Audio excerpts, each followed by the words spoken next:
Welcome to the System Simplified podcast, where we feature top leaders who share stories on how to successfully systemize a business. Now, let's get started with the show.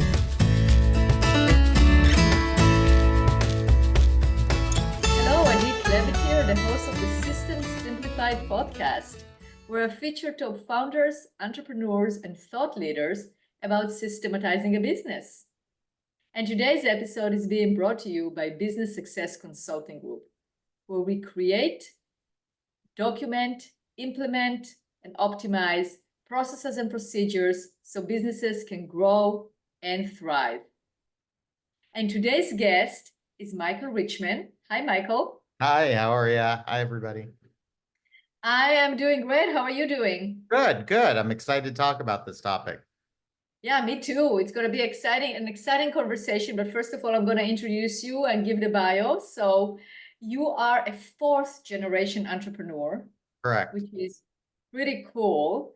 And now you're a business coach, and you help entrepreneurs and their leadership team solve root problems, lead more effectively, and gain traction in their business through a simple, proven operating system, EOS. That is what I do. Let me tell you a little funny story. That you say I'm the fourth generation, which is true. Entrepreneur in my family. My great-grandfather was cousins with Meyer Lansky, the famous gangster in the 1920s in New York City. And during Prohibition, Meyer Lansky put my great-grandfather into the milk business, and he used to have my great-grandfather bottle alcohol into milk canisters illegally and deliver it to speakeasies. So that was my family's first foray into business. It ended up being a legitimate business that my family owned until the mid-1990s in New York, milk delivery business. But it's funny whenever anybody reads that. So yeah, fourth generation entrepreneur. That's amazing. It's an amazing story. Yeah. So now you have also your own story. Before you became an EOS implementer, before you decided to become a coach and help people solve the root causes and create amazing leadership teams and do all the things that you do as an EOS implementer, which we're going to talk about, you had your own business. Yeah, I owned, along with my father, a manufacturing business. We made poolside cabanas, shade structures, awnings for the hotel and restaurant industries. So some of our clients were Panda Express nationwide, Starbucks on the West Coast, Ritz-Carlton hotels, Four Seasons hotels. And I owned and operated that business, again, alongside my father for about 10 years. And we had an exit subsequent to that, and I decided that I wanted to help other businesses get more of what they wanted from their business. And during my time owning the business, we implemented EOS into our business, and we saw how effective it could be in some of the things that I know we're going to talk about here, which are processes and people and keeping measurables and all of those things, how important those are, and how effective the framework that is set up by EOS could be in order to achieve the goals that you're looking for from your business. And so for me, I wanted to have an exit. I didn't want to do this my entire life. I wanted to do something different. That was what I wanted from my business. But I find that the cool thing about EOS is whatever you do want from your business, it'll help you get that. Absolutely. So let's talk about the exit, because I think that's a subject that interests many people. Mm-hmm. So at what point did you decide that you want to exit the business? Yeah, I mean, interestingly enough, I got into the business always, looking for, well, what is the end going to look like for me? And my wife and I, not to get too personal, but we struggled for a long time to have children. And I really wanted to be a dad. And I was spending a lot of hours at my factory and growing the business. And I wanted to be able to have more of a work-life balance. So I knew that after I had kids, I was looking forward to having a little bit of a different lifestyle. And so that's when I knew that I needed to start preparing for what the next chapter looked like and for what an eventual sale would look like. And, there's a lot of things that people don't realize in terms of processes that they should have in place when they know that they want to sell their business, because it's really attractive to somebody. And one of the things that I think was attractive to the people that bought our business is, for instance, having processes in place. Okay. Nobody wants to come into a business and buy a business and then say, oh, well, now we need to reinvent the wheel. Now we need to do something totally different. They love having, here's the playbook of how we do things. Now, they are going to want to add their own spin to the playbook. They're going to want to expand into different maybe fields or different verticals or different sales channels. But at the end of the day, to have that playbook, the Academy, that was the name of my company, the Academy way of doing things is so effective. Absolutely. Absolutely. Because I think one of the mistakes that I've seen that people make when they buy businesses that are already successful is that they try to change things without really learning what are the processes that led to the success. I mean, if you buy a business and you're not starting it from scratch, you definitely want to learn what is it that made it so successful so you can continue with it. And that's where the power of having well-documented processes and procedures will contribute to the success of the business.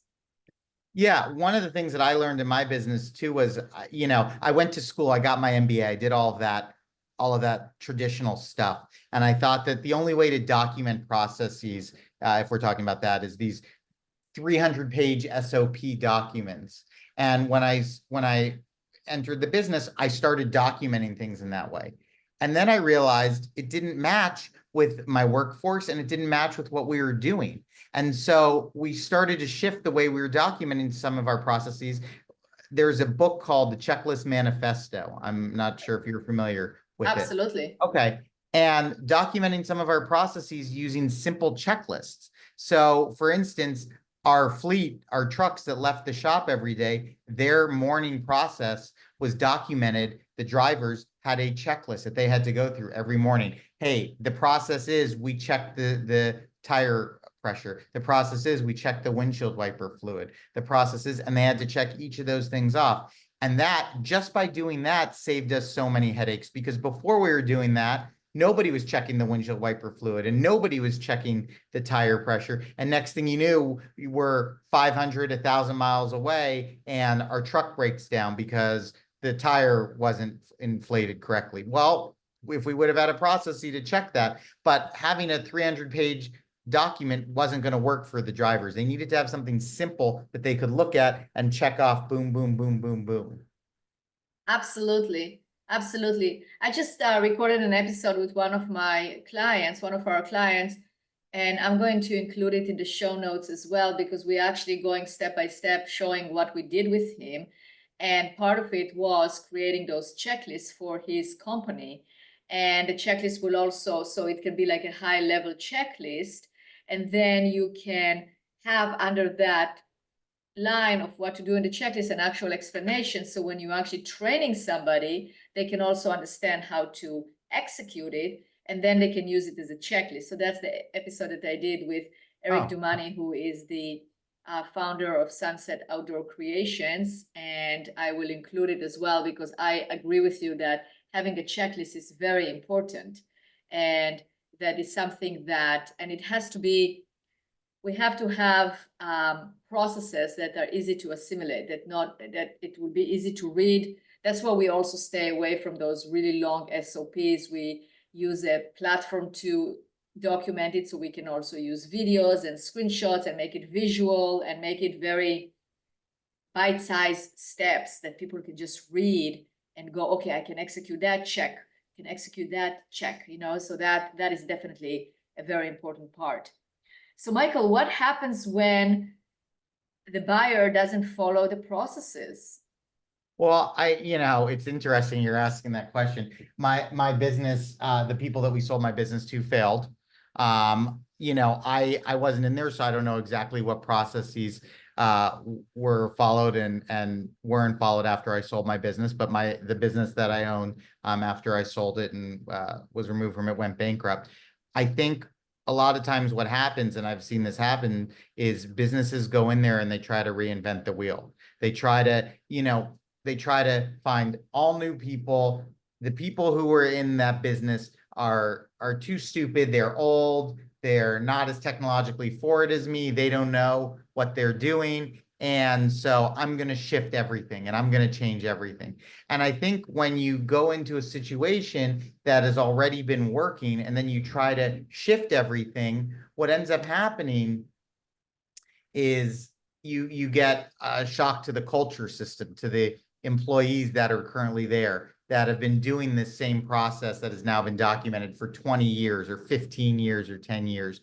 And to find new employees that are going to replace them is not the easiest thing. And I think when you see businesses that are struggling, most of the time, I like to say it's either in people or processes. It's either in people or processes. I mean, that's my line too. It's either people or processes, or sometimes both. I was going to say, or a combination, it's two. Right. Right. Absolutely. People need to follow the processes. And that's the other thing that people don't realize is processes are great and they're great to have them written and they're great to have them documented. But if nobody's following them, are they even worth the paper that they're written on? Probably not. And so we need to be checking. And one of the things I constantly am encouraging my clients to do is keep on checking. Okay, keep on checking with the employees. Are you using these processes? I suggest to them, if somebody comes to them and says to them, hey, I have a question about what should the tire pressure be? Even if I know the answer and I'm the owner, I'm not going to answer that. I'm going to say, go back and look at the process, because I want people to be so indoctrinated into using these processes that they're not asking those simple, silly questions that they were asking before. And so I think, when businesses cease to follow processes that have been created, that have been successful, and think that they could reinvent the wheel, you're going to have problems. It's just part of of what's going to happen. Absolutely. That's what I tell my clients too, in terms of like, why document the processes if you are not going to follow them, or if you're not going to get your people to follow them. So a very big part of what we do is also make sure that the processes are followed by all, which is definitely, a phrase that you use in EOS. And so what obstacles have you encountered when you work with companies now in your own company when you had it? And then also when you work with so many companies and you're helping businesses, what have you encountered in terms of the obstacles to make sure that the processes are being followed by all? I was talking to a client today and she said to me, we have a process documented. This person's is not utilizing the process and is doing things the way they want to do it. And I said, why? And she says, because they say it's easier. It's just easier for me to do it my way.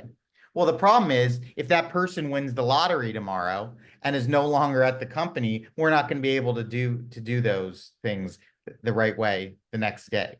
And so their way. Yeah, that's right. Right. And so what we need to do is we need to figure out why are these people not doing it the way that they should be doing it. And again, oftentimes it comes down to people wanting to hold on too tight to something that they need to be delegating, or that's no longer in the box that they're being held accountable for.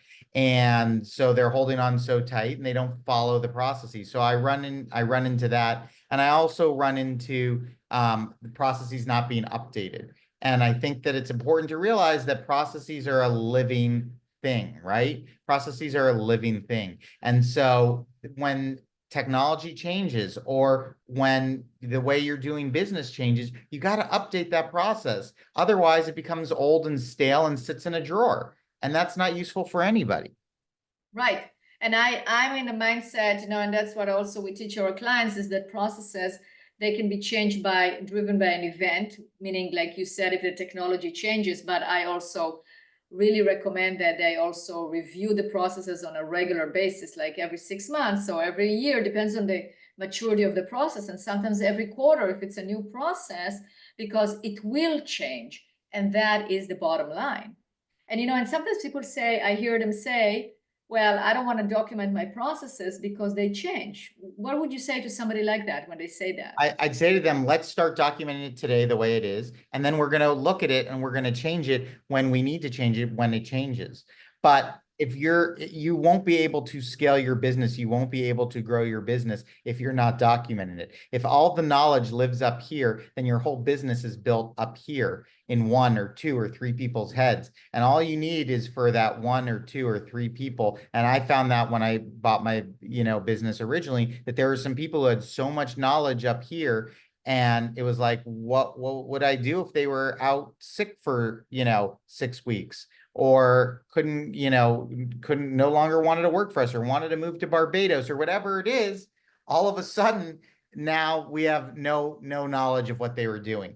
And that is a really scary place to be as a business owner. You cannot be held hostage by 1 or 2 or 3 employees. That's right.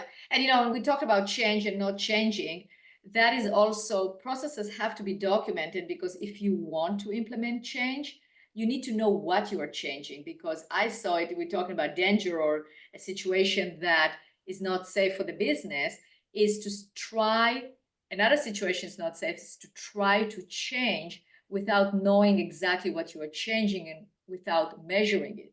You talk about measurement, right? So if we do not have the process documented and all of a sudden you come up with a bright idea, let's change this and let's change that, you don't really know what was changed and what actually drove the change or the improvement or not, lack of improvement, right?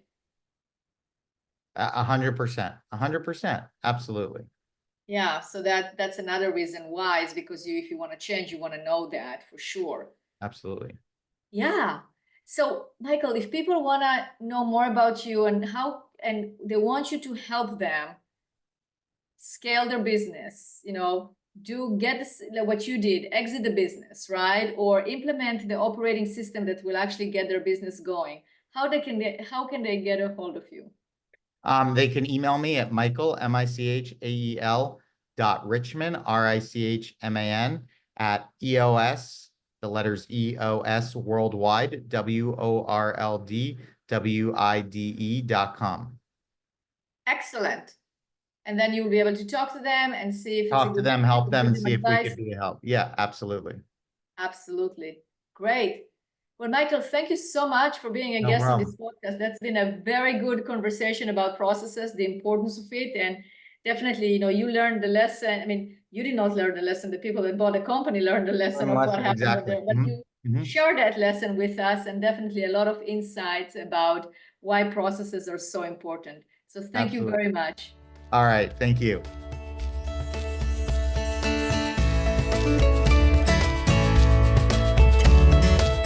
Thanks for listening to the System Simplified podcast. We'll see you again next time, and be sure to click subscribe to get future episodes.